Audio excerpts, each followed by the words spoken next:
C'est compliqué d'arrêter tout seul et c'est ok d'essayer, c'est ok. C'est aussi ok de demander de l'aide.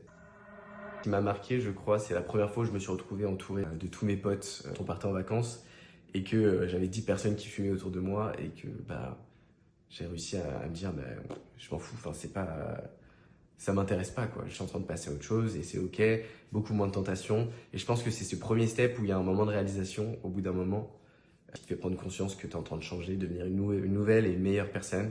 Et je trouve ça génial. J'ai essayé d'arrêter de fumer peut-être 2-3 fois, je ne saurais plus dire exactement. Je pense qu'on n'est pas conscient au moment où on essaye que c'est compliqué d'arrêter tout seul et c'est ok d'essayer, c'est ok. C'est aussi ok de demander de l'aide. Faut pas voir ça comme une honte ou comme je ne suis pas capable de faire quoi que ce soit.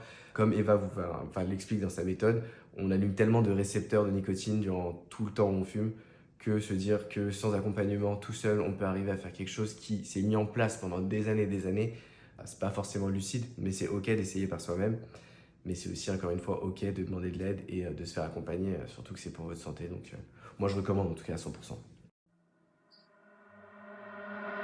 Eva est très persuasive, non, je rigole bien sûr. Eva donne beaucoup de valeur ajoutée avant même la méthode, donc quand on discute avec elle et qu'elle nous explique plein de choses qu'on ne connaît pas forcément sur la cigarette, sur tout ce qui en découle, etc., ça donne envie de miser en tout cas sur cette opportunité-là. Eva, je l'adore, franchement elle est géniale. C'est toujours cool de discuter avec elle, encore une fois, comme je viens de le mentionner juste avant, elle apporte beaucoup de valeur ajoutée, donc c'est hyper agréable de pouvoir parler avec elle.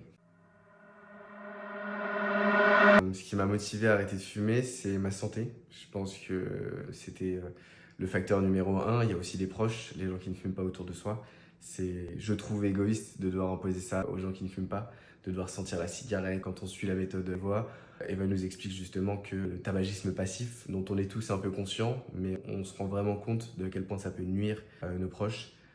C'est pas cool, quoi. Ils n'ont pas demandé à vivre ça.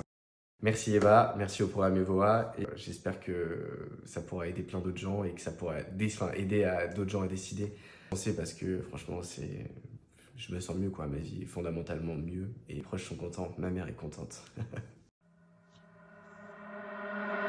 Le conseil que j'ai envie de vous donner, c'est lancez-vous, essayez de réfléchir à où est-ce que vous vous voyez dans 10 ans. Est-ce que vous vous voyez encore après avoir calciné pendant 10 ans, je ne sais combien de cigarettes, ou est-ce que vous voulez devenir une autre personne, une meilleure personne? Je dis pas que c'est bien ou que c'est mal, ça c'est libre à chacun, mais je pense qu'il faut se lancer, il faut pas avoir peur d'y aller et surtout il faut penser à soi, à sa santé, à sa famille, à ses proches et à son portefeuille.